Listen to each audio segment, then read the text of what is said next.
I thought I knew my wife completely. 26 years of marriage, 3 incredible kids, a life built brick by brick through sacrifice and trust. I was wrong about everything. My name is David Marshall. I'm 52, a senior operations manager at Northeast Logistics. Steady, reliable, the kind of man who built security for his family.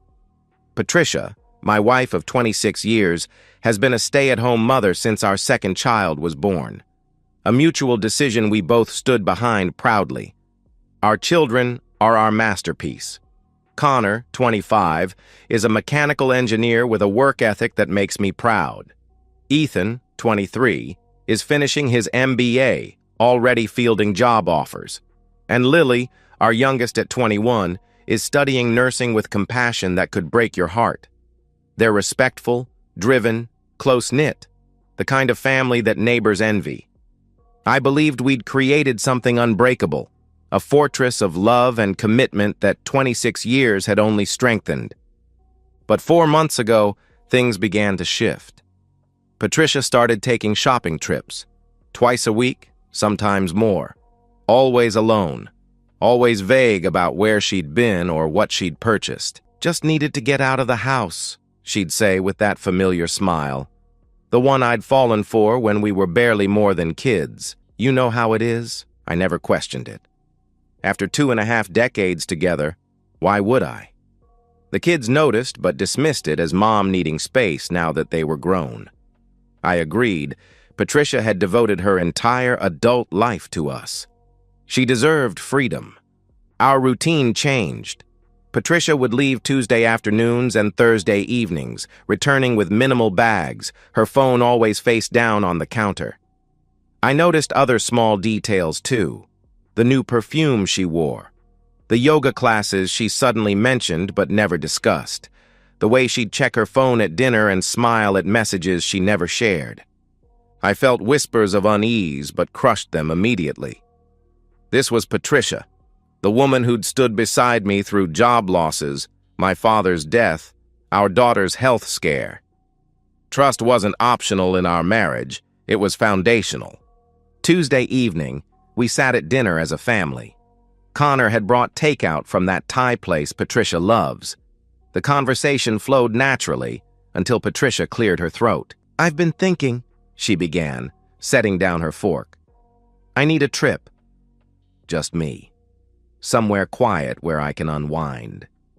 I looked up, surprised but supportive. She explained how after 26 years of domestic life, of putting everyone else first, she needed me time. "I'm thinking Charleston," she added. "It's beautiful this time of year." Just 4 or 5 days. I reached across the table, squeezing her hand. "You absolutely deserve this. Book it. We'll handle everything here," I assured her. Patricia's face bloomed into a smile. "Thank you, honey. I knew you'd understand," she said, squeezing my hand back. Later that night, as Patricia walked upstairs, I watched her phone screen light up.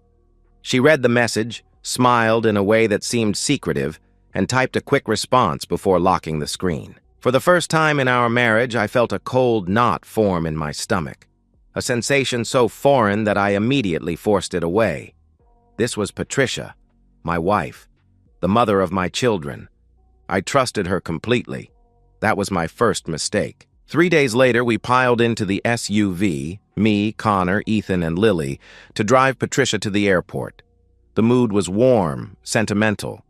Patricia sat beside me, her excitement palpable. "You have everything?" I asked, navigating through traffic. "Passport? Charger?" "Yes, David," she laughed, patting her purse. "You've only asked 5 times since breakfast." The terminal drop-off was a flurry of activity. Unloading luggage, hugs exchanged, last-minute reminders. Lily helped her mother with her suitcase. Connor wrapped his arms around Patricia in a bear hug. "Don't get into too much trouble, Mom," he teased, lifting her slightly off the ground. "As if," she replied, straightening her blouse with mock indignation. Ethan held her shoulders and looked directly into her eyes. "Remember to actually relax, okay? Don't spend the whole time worrying about us," he advised gently. I'll try, she promised, patting his cheek. Then it was my turn. I pulled her close, breathing in her scent, the new perfume mixed with her shampoo. Have an amazing time, I whispered. You've earned this. We kissed goodbye, a proper kiss, not just a peck. The kind that said, I'll miss you. Come back to me soon. I'll call every night, she promised, squeezing my hand before walking into the terminal. The drive home was filled with chatter about covering Patricia's responsibilities. I felt pride swelling, pride in the life we'd built, where my wife could take a well-earned vacation without stress or drama. Dad, you okay to handle dinner tonight? Ethan asked as we pulled into our driveway. Of course, I nodded confidently. I was thinking pasta. Connor groaned from the back seat. Dad's pasta means jarred sauce and overcooked noodles, he complained. Lily punched her brother's arm playfully. Be nice. Mom's been gone for like 2 hours, and you're already complaining about food? She scolded. We laughed, and the sound felt normal, even with Patricia's absence creating a small vacuum in our family dynamic. That first night, the phone rang at 8 p.m. sharp. We gathered in the living room, putting Patricia on speakerphone. The resort is gorgeous, she gushed. I'm sitting on the balcony watching the sunset. I miss you guys already. We took turns talking to her, Lily asking about the room, Ethan about the food, Connor wondering if she'd made any friends. Patricia laughed. I'm here to relax, not socialize, she explained. Though the couple next door invited me to join them for drinks tomorrow. I listened to my wife's voice, warm and familiar, feeling that strange cold knot dissolve. This was exactly what she needed. Enjoy yourself, Patty, I told her. You deserve every second. I love you all so much, she responded immediately. Love you too, we chorused back. The second night followed the same pattern. She described her day: spa treatment, poolside relaxation, seafood dinner. She sounded genuinely happy. I found myself planning surprises for her return. Flowers in the bedroom, her favorite wine, a date night reservation. By the third night, I was missing her more than expected. After another cheerful call, an idea formed. I sat with it through the night, building excitement. Thursday morning, I called the kids into the kitchen. They gathered around, curious about my early morning summons. I've been thinking, I began, unable to hide my grin. Your mom's been gone 3 days. What if we surprise her? Connor immediately caught on. Fly out to Charleston? He asked, eyes lighting up. I nodded enthusiastically. Exactly. Show up at her hotel, take her to dinner, spend the weekend together. She'd love it, right? Lily's face broke into a smile. That's so sweet, Dad, she exclaimed. Can we pull it off? Ethan asked, always the practical one. I turned to Lily. You still have that text where she mentioned the hotel name? Lily found the message on her phone. Yeah, the Ocean View Grand Resort, she confirmed. She mentioned it when I asked if she felt safe staying there. Perfect. I stood, energized by our plan. I'll book flights for tomorrow. We land tomorrow evening, surprise her Saturday morning. Everyone in? The kids nodded eagerly. Within hours, flights were booked. 4 seats to Charleston, departing Friday afternoon. Let's make this a weekend she'll never forget, I said as we packed overnight bags, not realizing how prophetic those words would be. Friday night, we checked into a modest hotel near the Ocean View Grand. As I fell asleep, my phone buzzed with a text from Patricia. Had the most amazing dinner tonight. Thinking about you. Love you. I smiled, typed back a heart emoji, and drifted off, completely unaware that in 12 hours, my entire world would detonate. Saturday morning arrived with picture-perfect weather, clear blue skies, gentle breeze, temperature in the mid-70s, the kind of day that feels like a good omen. We grabbed breakfast at a cafe near our hotel, planning our surprise over coffee and pastries. The excitement was contagious, all of us giddy with anticipation. How exactly are we doing this? Connor asked, slathering cream cheese on his bagel. We could call from the lobby, Lily suggested, stirring her latte. Ask her to come down for some reason. I considered our options, wanting maximum impact. What if we get a spare key card from the front desk? I proposed. Walk straight into her room. The look on her face will be priceless. The kids exchanged glances, then broke into matching grins. Perfect, Lily decided, already grabbing her phone. I'll record the whole thing. After breakfast, we drove to the Ocean View Grand. The resort was exactly as Patricia had described. Luxury property with white columns, sprawling grounds, ocean views stretching to the horizon. I approached the front desk with my 3 adult children flanking me, the picture of a loving family on a mission. The receptionist, a young woman with a professional smile, looked up as we approached. Good morning. How can I help you? She greeted us. Hi, I smiled warmly, keeping my voice low with conspiratorial excitement. We're here to surprise my wife, Patricia Marshall. She's staying here, room 412. The clerk's face softened into a genuinely warm smile. Oh, that's so sweet. A family surprise? She asked. Exactly, I confirmed, feeling proud of our plan. We flew in from Illinois yesterday. She has no idea we're here. Could we possibly get a spare key card? We want to walk in and surprise her. The clerk hesitated momentarily, hotel policy warring with sentiment, then nodded. You know what? That's adorable, she decided. One moment. She ran a key card through the encoder and handed it over. Room 412, 8th door on the right once you exit the elevators. She's going to be so happy. Thank you so much, I said, pocketing the key card. My heart was full of anticipation as we walked toward the elevators. This is going to be epic, Ethan whispered as the elevator doors closed. Lily already had her phone out, camera app open. Connor joked about scaring Patricia if she was still sleeping in. We were laughing as we reached the 4th floor. Room 412 was at the end of a quiet hallway. We approached silently, exchanging excited glances. I held a finger to my lips, then slid the key card into the slot. The light blinked green. I pushed the door open, already forming the word surprise on my lips. The first thing I heard stopped me cold. Moaning. Low, rhythmic, unmistakable. The second thing I saw destroyed me completely. Patricia, my wife of 26 years, naked, on top of a man, equally naked, equally exposed. Their bodies moving together in practiced rhythm. Her hands braced on his chest, his hands gripping her hips. Morning sunlight streaming through the balcony doors, illuminating every detail with cruel clarity. Time seemed to fracture. My brain refused to process what my eyes were showing me. This couldn't be real. This was a nightmare. Behind me, Lily gasped, her phone instinctively rising, still recording. Patricia's head snapped toward the door, her eyes widened in horror. "Oh my God! David!" she shrieked. The man beneath her, mid-40s, dark hair, wedding ring glinting, scrambled backward, trying desperately to pull the sheet over himself. His face registered pure terror. "What the hell?" he managed, as if he were the one entitled to outrage.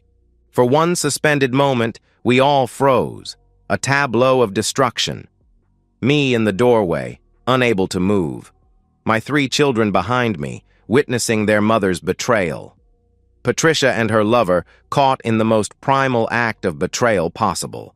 Then everything happened at once. Patricia leaped off the man, frantically grabbing for clothes, for anything to cover herself.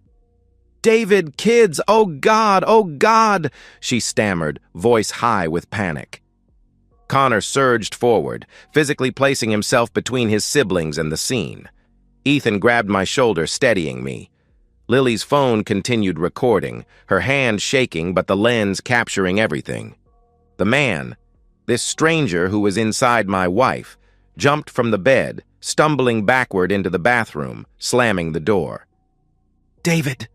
Patricia was crying now, clutching a sheet around herself, mascara streaking down her face. "Please, let me explain," she begged. "Explain!" The word left me in a whisper, then built to a roar. "Explain!" I thundered. Something broke inside me, something fundamental and irreparable. 26 years, I said, my voice eerily calm despite the hurricane raging inside. 26 years, Patricia. Dad? Ethan's voice cracked behind me. We should go, he urged. But I couldn't move, couldn't breathe, couldn't process. Who is he? I demanded, pointing at the bathroom door. Patricia was sobbing, her body heaving. Henry! His name is Henry! I met him at... She choked out. No. I cut her off, suddenly not wanting details. I don't care, I said coldly. From behind the bathroom door, Henry called out, Patricia, should I call security? The absurdity of it, this adulterer threatening to call security on the husband whose life he was destroying, broke something in me. I crossed the room, threw open the bathroom door, and dragged Henry out by his arm. He was half-dressed now, pants on but no shirt, eyes wide with fear. Listen, man, he started, raising his hands defensively. My fist connected with his jaw before he could finish. Pain exploded across my knuckles, but I felt nothing but cold rage.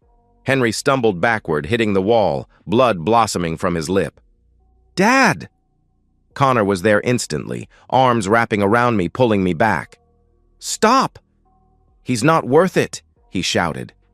Patricia was screaming, begging. Lily was crying. Ethan stood frozen, face drained of color. Henry used the moment to gather his belongings, scrambling for the door. You're married, I spat at him, noticing his wedding ring. You're married too, I accused. Something like shame flickered across his face. I'm sorry, he mumbled, as if that meant anything. Get out, I growled. Get the hell out before I kill you. He slipped past us into the hallway, disappearing. Then it was just us, the Marshall family, fractured beyond repair in a hotel room that reeked of betrayal. David, Patricia tried again, taking a step toward me. Please listen, she pleaded. No, I said, my voice dead. We're leaving. I turned to my children, their faces reflecting shock, horror, disgust. Let's go, I ordered. Dad, Lily whispered, her phone lowered. I recorded everything, she said, her voice barely audible. Something cold and calculating stirred within me. Something that wouldn't have existed before this moment. Good, I said. Send it to me. As we walked out, leaving Patricia calling our names with increasing desperation, I felt 26 years of love calcify into something else. Something hard and unforgiving. In the elevator, Ethan finally broke the silence. What do we do now? He asked, his voice small. I looked at my children, their world shattered just as completely as mine, and found clarity amidst the chaos. Now, I said as the elevator doors opened, we make her pay. The drive back to our hotel passed in shattered silence. Connor white-knuckled the steering wheel. I was in no condition to drive. Ethan stared out the window, jaw clenched. Lily sat beside me, tears streaming down her face, her phone clutched like evidence at a crime scene. Patricia called repeatedly before we reached our hotel, then more as we packed, checked out, and drove to the airport. I watched her name flash on my screen until I finally turned the phone off completely. We managed to get seats on a flight leaving that afternoon. 4 tickets, one way, back to the life that no longer existed. We sat in the terminal, none of us able to articulate the earthquake that had destroyed our foundation. I'm so sorry, Lily finally whispered, her voice thick with tears. I'm so sorry you had to see that. I took her hand. You have nothing to apologize for, I assured her firmly. Nothing. None of you do. Connor stood abruptly. I need a drink, he muttered. It was barely noon, but Ethan and I nodded. As Connor walked to the airport bar, Ethan leaned toward me. What's the plan when we get home, Dad? He asked quietly. The plan. As if there could be a plan for navigating this wasteland. I don't know yet, I admitted. But I know one thing. She doesn't get to win. The flight home was a blur. We landed, collected our bags, and drove to the house in heavy silence. None of us had turned our phones back on, not ready to face Patricia's excuses or pleas. Walking into our home felt surreal. Everything looked exactly the same as yesterday. Family photos on the walls, Patricia's reading glasses on the side table, but nothing would ever be the same again. "Dad," Connor said, setting down his bag, "you should talk to a lawyer." "First thing tomorrow," he advised. The thought of officially acknowledging the end of my marriage made me physically ill. But he was right. "I know someone," Ethan said quietly. "My friend Jake's mom is a divorce attorney, Margaret Fielding. She's supposed to be the best," he explained. "I'll call her." I nodded, feeling decades older than I had this morning. Tomorrow, that night, after the kids retreated to their rooms, I finally turned my phone back on. Dozens of missed calls from Patricia, 16 voicemails, 37 desperate text messages. "David, please call me, I can explain. It's not what you think. Please let me talk to the kids. I'm so sorry I'm booking a flight home tomorrow. Please don't lock me out." I felt nothing reading her messages, just a cold, hollow space where my heart used to be. My phone pinged with an incoming email from Lily, the video. I hesitated before opening it. Did I really need to torture myself with these images again? Yes, because this wasn't just about pain anymore. This was evidence. I opened the file. The video was crystal clear, capturing everything. Patricia and Henry in the act, their faces visible. The moment of discovery. Henry's wedding ring glinting. Patricia's pathetic attempts at explanation. My punch connecting with Henry's jaw. I watched it 3 times, each viewing hardening my resolve. Then I began to search. It took minutes to find Henry Lang on LinkedIn, regional sales director at Midwest Insurance Group, father of 3, husband to Helen Lang, tagged in several posts. I clicked through to Helen's profile. Pretty woman, early 40s. In her profile picture, smiling with her arm around Henry, the man I'd caught inside my wife 6 hours ago. I continued searching, found his Facebook page, more family photos, a recent vacation to Mexico, a post celebrating their 15th wedding anniversary 3 months ago. With methodical precision, I documented everything, created a folder titled Evidence, downloaded the video, screenshots of Henry's profiles, his connection to Patricia, a recent LinkedIn connection from 2 months ago. Her comment on his post, "Great insights as always." His reply, "Thanks, Patricia. Let's connect next time you're in town." Next time you're in town. The coldness inside me hardened further. I spent hours building my case. By dawn, I had a clear picture of Patricia's betrayal. The yoga classes coincided perfectly with Henry's business trips to our area. The shopping days aligned with his regional sales meetings. When my phone rang at 7 a.m., I was ready. Margaret Fielding's office, confirming an urgent appointment at 9 a.m. When I ended the call, I looked up to find my 3 children in the doorway. They were still in yesterday's clothes, dark circles under their eyes. "I have an appointment with a divorce attorney at 9, I told them. "After that, we start taking back our lives." Connor nodded grimly. "What about Mom? She's coming home today," he reminded me. I glanced at the evidence I'd compiled overnight. "Let her come," I said, a plan solidifying. "Let her walk right into the consequences of her actions." Ethan placed a hand on my shoulder. "Whatever you need, Dad." "We're with you," he promised. Lily, her eyes red but her jaw set with determination, added, "All the way." In that moment, looking at my children, the only family I had left, I felt something break through the ice in my chest. Not forgiveness, not acceptance, but purpose. Clear, cold purpose. Margaret Fielding was exactly what we needed. Not the shark-like attorney I'd imagined, but a soft-spoken 60-something with silver-streaked hair and kind eyes that hardened to steel when I showed her the evidence. "This is unusually clear-cut," she said, reviewing the video with clinical detachment. "Infidelity captured in 4K. Both parties clearly identifiable. No ambiguity whatsoever. Where do we stand legally?" I asked, my voice hollow. Margaret leaned back in her chair. Illinois is a no-fault divorce state, she explained. Technically, infidelity doesn't change property division or support calculations. My heart sank. So it doesn't matter? What she did? It doesn't matter? I asked incredulously. I didn't say that. A small smile crossed her face. The technical legal standing and the practical reality are often quite different, she clarified. Your wife won't want this video played in open court. She won't want it potentially leaked to friends, family, employers. The same goes for her companion. Understanding dawned. You're saying we have leverage, I realized. Considerable leverage, she confirmed. Now let's discuss what you want.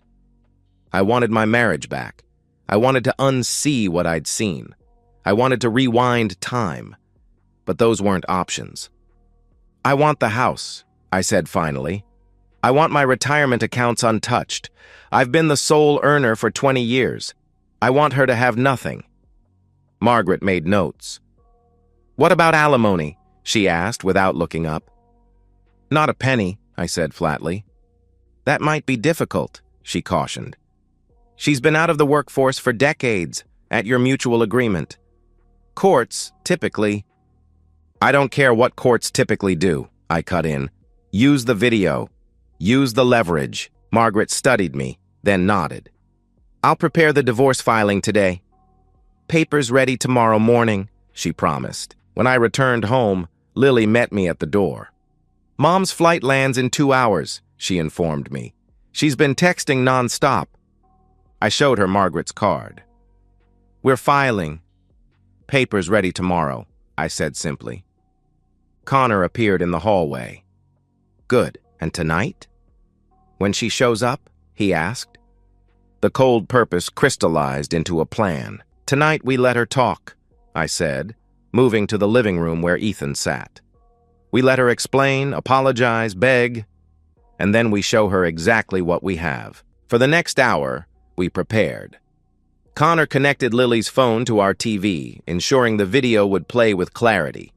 Ethan gathered Patricia's credit card statements, hotel charges, restaurant bills in towns where Henry had meetings. I retrieved her laptop from our bedroom, easily guessing her password, Lily's birthday, and finding hundreds of text messages between them. By the time Patricia's Uber pulled into our driveway at 4:37 p.m., we were ready. The four of us sat in the living room, a unified front against the woman who had shattered our family. The key turned in the lock. The front door opened. Patricia's voice called out, tentative. David, kids?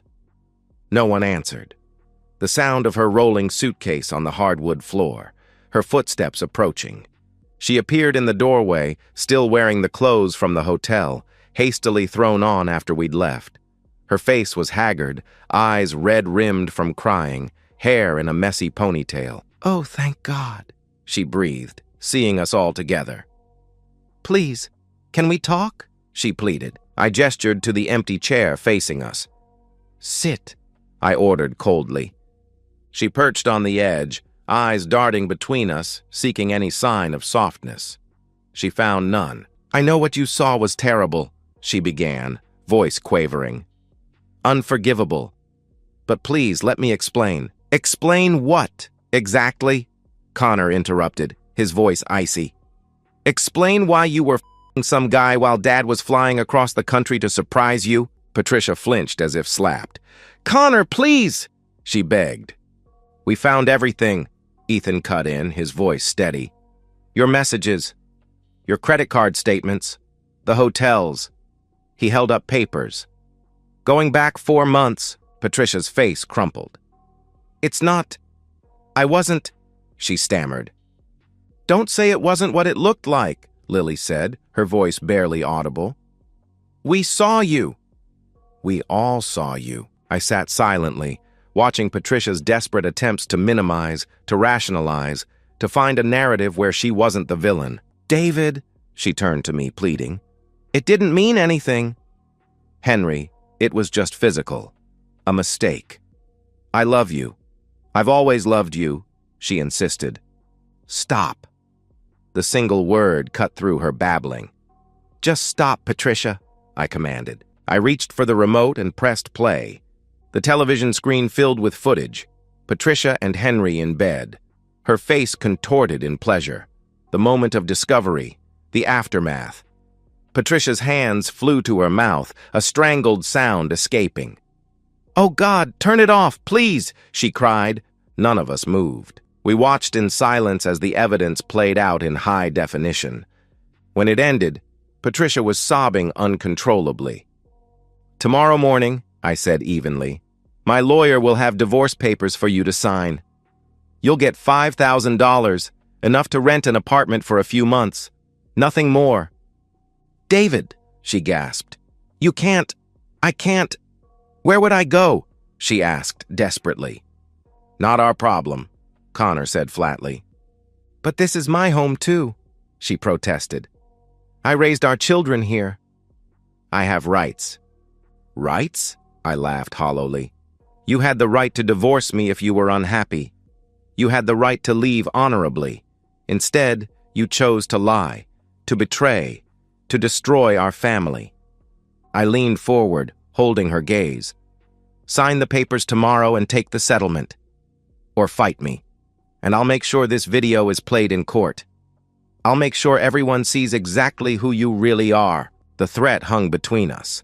Patricia's face drained of color as she realized the implications. "You wouldn't," she whispered, eyes wide. "Try me," I challenged. She looked at our children, searching for any ally, any sympathy. She found none. "Where am I supposed to sleep tonight?"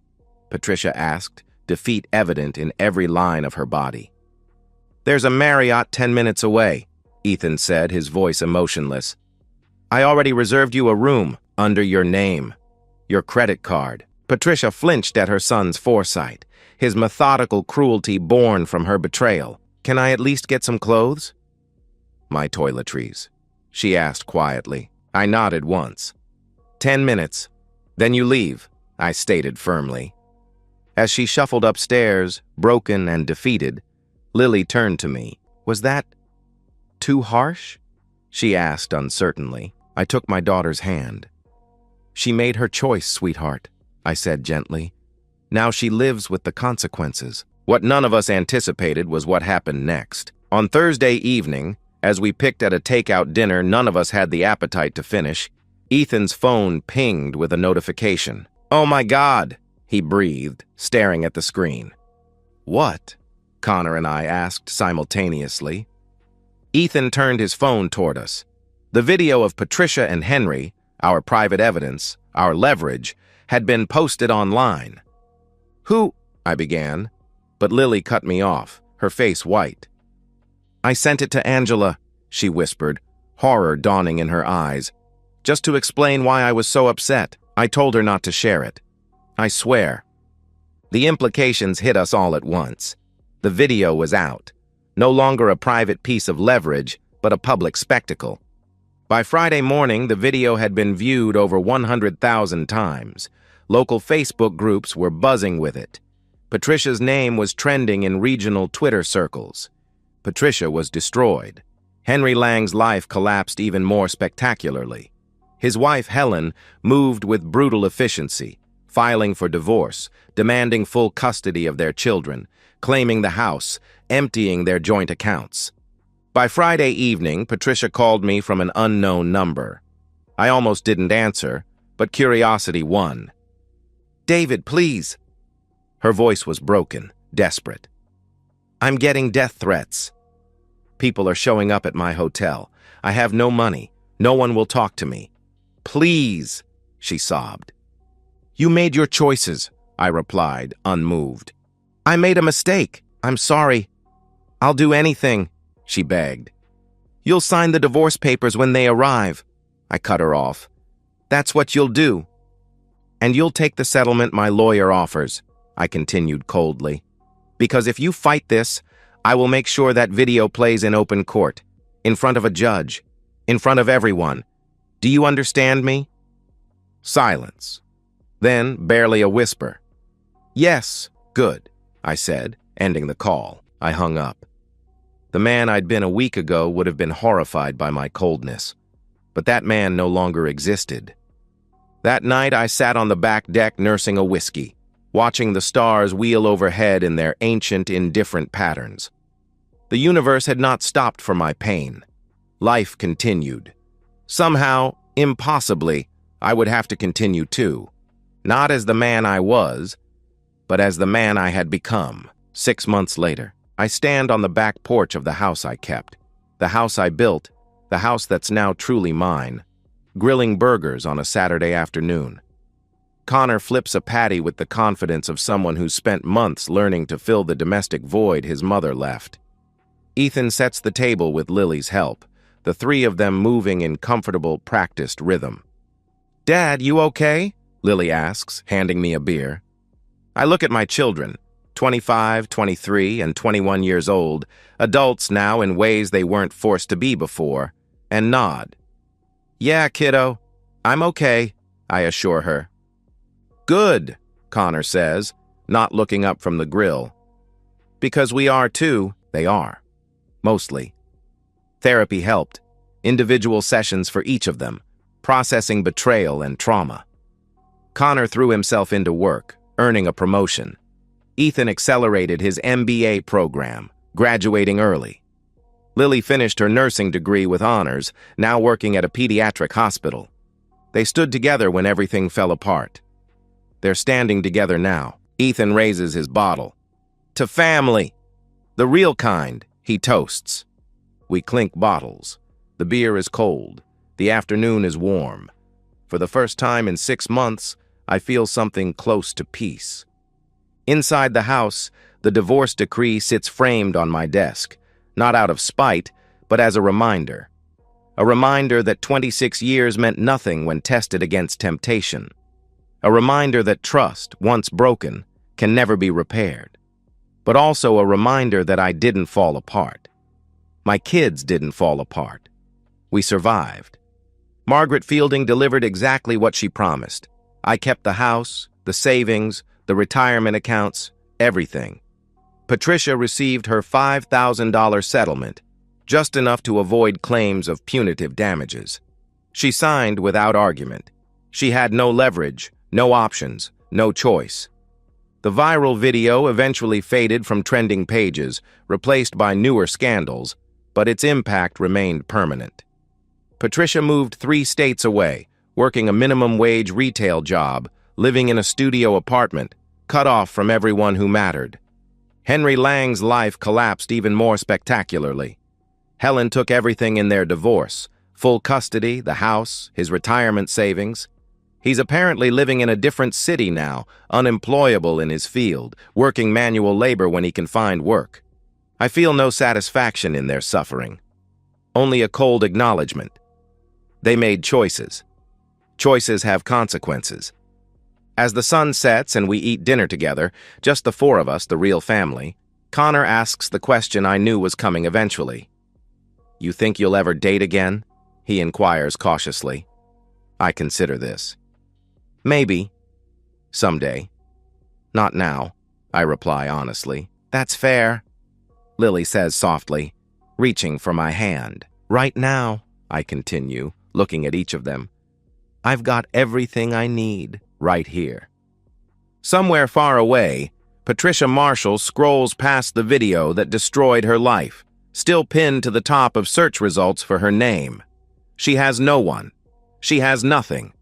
And every single night she thinks about the family she traded away, for a man whose name she can barely remember now. And so, we've reached the end of today's story. Was it what you expected, or did it take a twist you didn't see coming? I'm curious to hear your thoughts. Share them in the comments below, and let's get a conversation going. If this story kept you hooked, make sure to hit that like button. And if you're new here or just haven't subscribed yet, now's the perfect time to join our community. I bring you fresh, captivating stories every day, so click that subscribe button and turn on notifications so you never miss out. Thanks for watching, and I'll see you in the next one.